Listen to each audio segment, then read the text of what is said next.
Doctor Humberto de la Calle, exministro, excongresista, padre de la constituyente del 91 que ahora tanto se invoca. Doctor de la Calle, buenos días. Buenos días, Néstor. Encantado de saludarlo a ti y allá a tu equipo. Doctor de la Calle, en esa condición usted era el ministro cuando este país sacó adelante la constituyente de 1991, cuando se hizo la nueva constitución. ¿Por qué cree usted que lo que está haciendo Petro es un golpe de Estado, doctor de la Calle? Sí, yo recuerdo haberlo dicho hace unos 2 o 3 días cuando se anunció la posibilidad de este decreto y lo reafirmo. Y además creo, como lo ha dicho Héctor Riveros, que también puede estarse cometiendo un delito de prevaricato. Pero vamos al golpe de Estado. Es que cuando uno habla de golpe de Estado, la gente se imagina unos militares, unos chafarotes que llegan a la casa de Nariño y apresan al presidente. No. ¿En qué sentido es un golpe de Estado? En el siguiente. Si el gobierno de manera totalmente inconstitucional le da un golpe de mano, en este caso al Senado, decretando en la práctica la nulidad de una decisión que el Senado tomó, bien o mal, pero tomó, pues lo que empieza a suceder es que esa rama ejecutiva termina marchitando al Congreso, porque esto puede repetirse. Aquí siempre hay controversias sobre la aprobación de leyes. Siempre hay una discusión, que si había quórum, que qué pasó, que el señor votó o no votó. Eso solo lo pueden resolver los jueces. Esa es de la esencia del Estado de Derecho. Luego, si el gobierno empieza a tomar la función de anular las decisiones del Congreso, pues termina afectando, repito, al Congreso y marchitándolo. Pero más grave aún, de paso también silencia a la rama judicial porque la reemplaza. Ese es el golpe de Estado. El golpe de Estado es que la presidencia, el gobierno, se abrogaría la totalidad de las funciones de producción normativa y de discusión normativa. Todos lo han dicho ya, o prácticamente todos. Luego, esto no es nada original. Si hubo irregularidades en la votación en el Senado, eso lo tienen que decidir los jueces, en particular el Consejo de Estado, la rama contencioso-administrativa.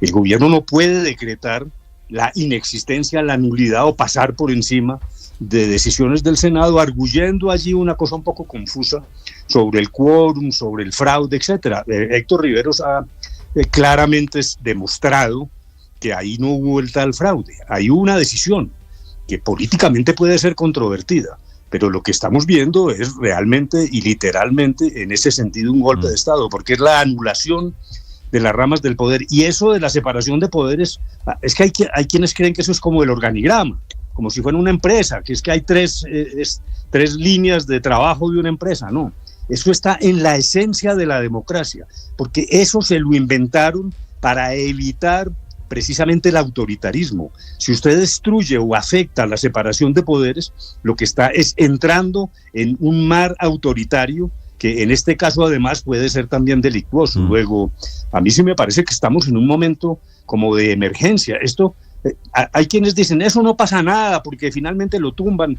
Y claro, debe haber una estrategia del gobierno que presupondrá, me imagino, que el Consejo de Estado tumbará eso de manera rápida, pero la estrategia va mucho más allá, porque es precisamente descuadernar lo que hemos venido conociendo como democracia, ¿no? Doctor de la Calle, le iba a decir Montealegre, discúlpeme el lapsus que no sé si usted... Yo quedé preocupado. No sé si usted considera mi lapsus ofensivo. Ya en segundo le pregunto, pero ¿por qué supone usted, doctor de la Calle, que el gobierno no acepta pues una decisión de la justicia? En este país siempre, cuando hay controversias de esta naturaleza, uno va y presenta una demanda o en el Consejo de Estado o en la Corte Constitucional o una tutela, cualquiera que sea la figura jurídica, y acepta una decisión de un árbitro que se llama justicia. ¿Por qué supone usted que el gobierno es el que está tomando la decisión aquí de considerar que la decisión del Senado no vale? Claro, porque el decreto lo que hace es convocar contra el concepto del Senado. Es que constitucionalmente es una precondición para la consulta que el Senado dé concepto favorable. Luego anula, impide, o como lo quiera llamar usted. Cuando digo anula, no estoy hablando de tecnicismos jurídicos. Está pasando por encima de una decisión ya tomada por el Senado. Ahora, ¿por qué es esto aún más grave? En general, usted lo dice muy bien, bueno, los colombianos, mal que bien, aceptamos decisiones judiciales, a veces a regañadientes. Los gobiernos generalmente se ponen bravos con las Cortes, pero terminan aceptando. Este gobierno ha sido muy duro con las Cortes, ha pateado a las Cortes insistentemente, pero es la primera vez donde se anuncia a través de un decreto que desconoce la competencia del Senado. Es la primera vez que se anuncia una ruptura profunda del orden constitucional. Luego, más allá de que esto lo que es una estrategia electoral, que también lo es, en el fondo el gobierno tiene que estar preparado para que le tumben el decreto, pero entre tanto continúa en la línea de agitación, que es de lo que realmente se trata, para que no seamos ingenuos. Pero usted tiene alguna teoría de por qué, de por qué el gobierno por encima de las competencias. Claro, pero usted que ha estado también en la política y que fue congresista hasta hace 3 o 4 meses, ¿usted tiene la teoría de cuál es la estrategia del gobierno aquí detrás?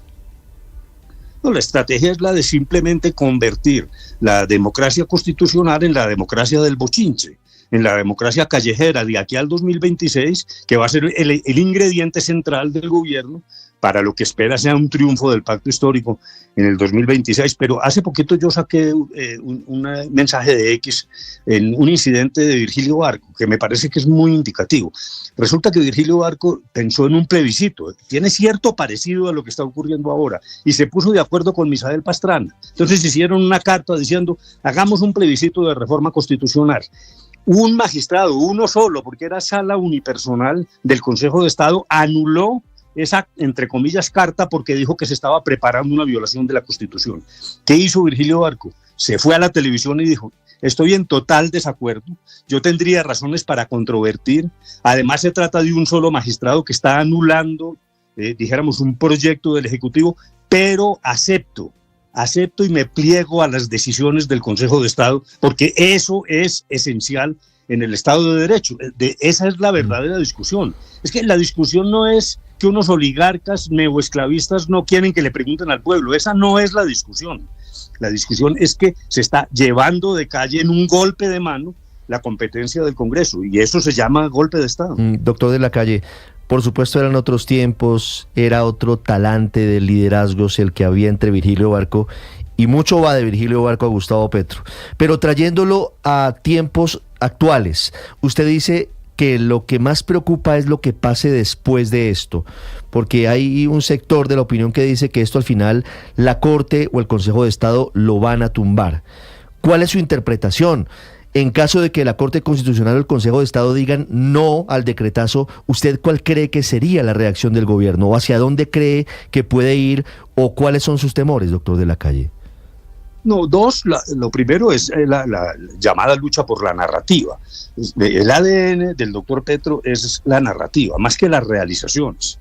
Él está imbuido de una cosa, dijéramos, de sentirse que él es la voz del pueblo y que quiere dejar marcado en el cerebro de sus conciudadanos un modo de ver la sociedad, que consiste en que aquí ha habido 200 años de latrocinio, del neoesclavismo, de los neoliberales fascistas, y que realmente él encarna, dijéramos, la verdadera revolución. La palabra revolución la ha usado él. Luego, lo primero que hace es mantener la narrativa en las calles, arguyendo que es que las calles son las que mandan. Es que ahí está la clave del populismo. ¿Qué es lo que hace el populista? Dice, yo soy la voz del pueblo porque escucho al pueblo, pero realmente él es el que pone al pueblo a decir lo que él quiere oír. Es el efecto espejo, que es lo que estamos viendo y que tiene un sentido político de cara a las elecciones. Pero el segundo elemento colateral es la otra tesis. Yo sí iba a cambiar a Colombia, pero no me dejaron las oligarquías. Entonces, una decisión adversa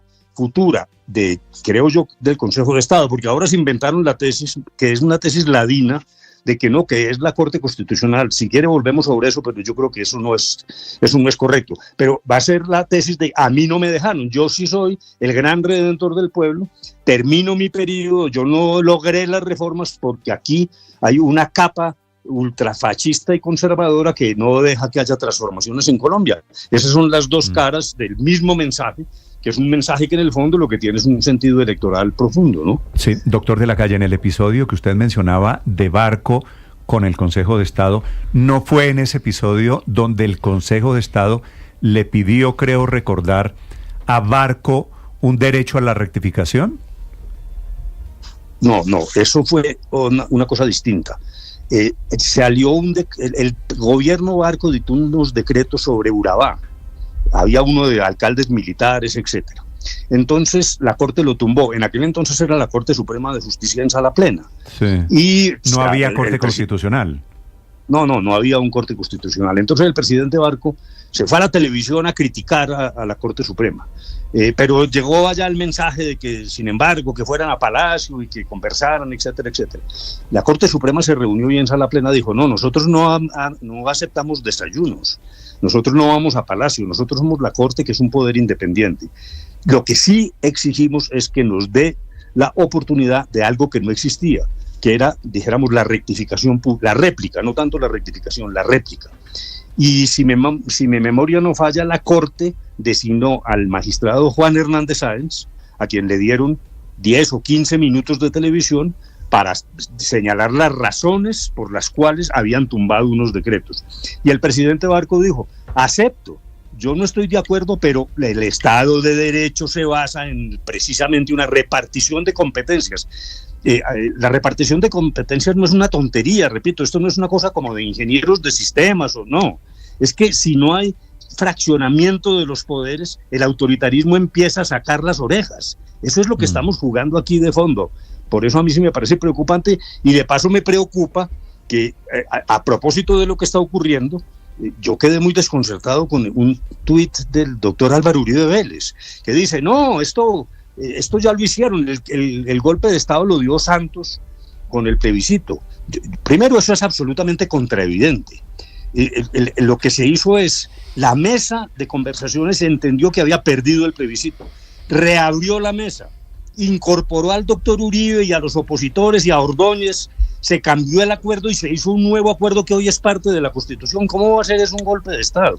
Francamente a mí me preocupa, porque eso sí es contraevidente, pero unir lo que está pasando hoy con lo que pasó hace 10 años me parece aún más preocupante, porque si los no petristas, si esto es una oportunidad para dividir más o para recuperar viejas heridas, es decir, para reemprender batallas de hace 10 años, pues estamos en la olla, porque aquí lo que entonces, en vez de una especie de unidad nacional en defensa de la democracia, cuando digo unidad nacional no es que no haya pelea. Aquí vienen unas elecciones, todo el mundo defiende sus candidatos y sus tesis. Yo no estoy diciendo que hay que apelar al unanimismo, pero en lo que estamos viviendo, que me parece que es una emergencia, quienes no estamos de acuerdo, sí deberíamos generar un marco de unión. No estamos de acuerdo. A la defensa de la democracia. No estamos de acuerdo. Usted lo que quiere decir es, aquí hay una cosa más grande que las mezquindades de la política, ¿verdad? Porque si nos dedicamos a revivir la pequeña pelea, pues no nos damos cuenta el momento en el que estamos atravesando, con lo cual estoy de acuerdo. Claro, es que eso es. Yo acudí hace poco en un tuit al mensaje bíblico. Recordemos cuando Jesús allá en el Calvario le decía a Pedro, ¿ves cómo estamos y te pones a cortar orejas? Entonces ahora lo que hay es cortar las orejas, hay que cortar las orejas de hace 10 años. Yo no entiendo, yo francamente no estoy entendiendo entonces la política en Colombia. Este es el momento en que los demócratas deberíamos proteger la Constitución y seguir discutiendo, claro está. El disenso es la base de la democracia, pero lo que está ocurriendo es grave, como para que sea aprovechado también, entonces por el otro lado, dividiendo más a quienes no están con el doctor Gustavo Petro. Y Pedro, doctor de la Calle, para citarle el trino, escribió: el petrosantismo y el quiebre constitucional, Santos le dio un golpe de Estado al plebiscito y el gobierno Petro al Congreso. Y entiendo por su última actividad en redes sociales, doctor de la Calle, que usted está de acuerdo con la propuesta que hace el expresidente Santos de que lo que el país necesita es que todos los expresidentes se unan para defender la democracia en este momento. ¿De qué manera pudiera ser eso posible, reunir a todos los expresidentes, y la posición del expresidente Uribe es esta, que usted claramente la ha dicho? Sí, ya veo que eso de los expresidentes no es viable. El doctor Uribe tomó ese camino que yo no comparto, digo esto con absoluto respeto por el expresidente, pero yo creo que es un error político, pero bueno. Pero tampoco digamos que es solo cosa de expresidentes. Yo creo que esto es mucho más profundo. Es que aquí tenemos divisiones y eso es parte de la democracia. Y hay, dijéramos, unas aspiraciones del pacto histórico de continuar ejerciendo el poder, y eso es totalmente legítimo. Para eso son las elecciones. Y por el otro lado hay una multiplicidad de opciones que son legítimas, pero yo creo que ante este posible decreto, no se ha dictado, hay que saber que no se ha dictado, pero ante este posible decreto, yo creo que es en general quienes creemos en el Estado de Derecho, que conocemos basado en la separación de poderes, en el respeto a las Cortes, en la independencia de la justicia, y en eso no debería haber matices, pero lo veo difícil, porque si esto se utiliza, mire usted, quienes han temido que lleguemos a ser Venezuela, y ya uno empieza hasta a preocuparse, pues sí le quiero decir que parte de lo que pasa en Venezuela es que los no seguidores de Maduro viven peleando entre sí. Entonces, ¿de qué estamos hablando? Yo francamente quiero decirle, este no es el momento para estas peleas que ahí están y que van a seguir, pero hay que ponerlas siquiera, y no en el congelador, por lo menos en el refrigerador por un ratico, ¿no? La analogía, doctor de la Calle, me parece buena porque aquí veo a todos los partidos políticos defendiendo su pequeño feudo, defendiendo su pequeño cuarto en la casa, y nadie está pensando en el lote grande, que es la democracia, que es el país, y todo el mundo está intentando pescar en el río revuelto a ver cómo le echa más candela. No veo a nadie de los líderes políticos pensando en esto con un poquito de grandeza en este momento. Doctor de la Calle, le hago una pregunta final. Esta disputa, la jurídica, la política, todo esto, ¿quién la resuelve? ¿El Consejo de Estado o la Corte Constitucional? No, pues el decreto, si lo echan porque no lo han echado, pues habrá que ver qué naturaleza tiene ese decreto, pero cualquiera que sea esa naturaleza, yo creo que corresponde a la jurisdicción contenciosa administrativa, al Consejo de Estado. Ayer o antier, tal vez, el ministro Benedetti dijo, no, es que esto es integral, y entonces va a la Corte Constitucional porque este decreto estará ligado con el resultado final de la consulta. Pues esa es una patraña. Yo sí quiero decir una cosa, yo estoy un poco triste porque uno entiende la pelea política, pero las tesis, entre comillas, pseudojurídicas que estamos viendo son realmente alarmantes. Algún noticiero de televisión ayer decía discusión jurídica, ¿no? A mí me parece sin ninguna arrogancia, pero esto no es ninguna discusión. ¿Usted está de acuerdo con lo que dice hoy El Espectador en su editorial, de que esto es una suerte de espiritismo jurídico el que pretende el gobierno? Pero claro, lo que estamos viendo es un rauleo que entristece a la nación, hombre, por Dios. Está bien que cada quien pelee lo suyo. La política es más un juego duro que juego de damas chinas, yo entiendo. Se parece más al rugby, eso es natural. Pero lo que estamos viendo es unos artificios jurídicos absolutamente delirantes. Aquí no hay ningún lío jurídico. Aquí hay una construcción especulativa, y tal vez tomo la palabra de Riveros, extravagante, para enredar una cosa que es muy clara, que el gobierno está desconociendo una decisión del Senado porque considera que fue mal tomada. Esa no es la tarea del gobierno, y ese camino lo que va es afectando las ramas del poder, y eso es todo. Sí. Por lo tanto, me parece que un decreto va, creo yo, al Consejo de Estado, que además puede suspenderlo provisionalmente. ¿Cuál es el truco? Como la Corte Constitucional respecto de la consulta dijo que el control era posterior, lo dijo en una sentencia anterior, entonces ese es el juego, sacar al Consejo de Estado para que esto pase a la Corte, y luego le dirán a la Corte, ustedes no se pueden pronunciar sino después de que ocurra la consulta. Por Dios, es que estos son malabarismos y juegos extraordinariamente peligrosos. Luego, me parece que aquí debe haber claridad. Ahora, no se les debe olvidar una cosa, esta es una decisión, creo, de hace un año, nueva. Hoy la Corte Constitucional también puede suspender decisiones. Luego, jugar con eso me parece que es también una provocación, ¿no? Sí, doctor de la Calle, el responsable, el autor de estos juegos, de estos malabarismos, de eso que usted ha llamado bien rabuleo jurídico, es el nuevo ministro de Justicia, anunciado esta mañana el doctor Montealegre. Digamos, para estos efectos será el contradictor jurídico, el hombre contra los molinos de viento. ¿Qué opinión tiene usted de Montealegre? Pues yo diría lo siguiente. Primero, desde el punto de vista académico, esto no se puede responder con negro o blanco. Desde el punto de vista académico, él tiene una gran formación. Yo, por razones de las discusiones en La Habana, tuve ocasión varias veces de hablar con él y con una gran solidez. A veces, además, al contrario. Al final, ahí con Álvaro Leiva más bien se le estaba yendo la mano, y últimamente con el cuento de que en el acuerdo se pactó una constituyente, lo cual también es absolutamente un delirio. Pero dijéramos que es un hombre con formación jurídica, ha tenido una hoja de vida pues extraordinaria para llegar a ser ministro de Justicia, pero en la circunstancia actual no solo no estamos de acuerdo, sino que me parece que se están recorriendo unos argumentos que francamente no tienen asidero. Son pompas de jabón, juegos de luces para distraer la realidad de lo que está pasando, que es la propuesta a través de un decreto de aparcar, de sacar del ring al Senado de su competencia para adelantar una consulta que, si allá se llega, yo creo que no, pero si allá se llega, pues será espuria. Ahora, eso no quiere decir que uno esté contra el hecho de consultar. En esto seamos cuidadosos con las palabras. Yo incluso antes de todo esto había dicho que me parecía que era delicado negar la consulta, porque le iba a dar munición al gobierno y el gobierno terminaba ganando con cara y ganando también con sello. Y es un poco lo que estamos viendo, pero en el curso de los acontecimientos lo que sí nunca llegué a pensar es que se llegara hasta el anuncio de este decreto, que francamente, repito, es extraordinariamente preocupante. De acuerdo. Humberto de la Calle, 8 de la mañana, 16 minutos. Un gusto saludarlo, doctor de la Calle. Gracias por acompañarnos aquí en Mañanas Blue. Buen día a todo tu equipo, gracias. Buen día también. Usted, padre, desde el punto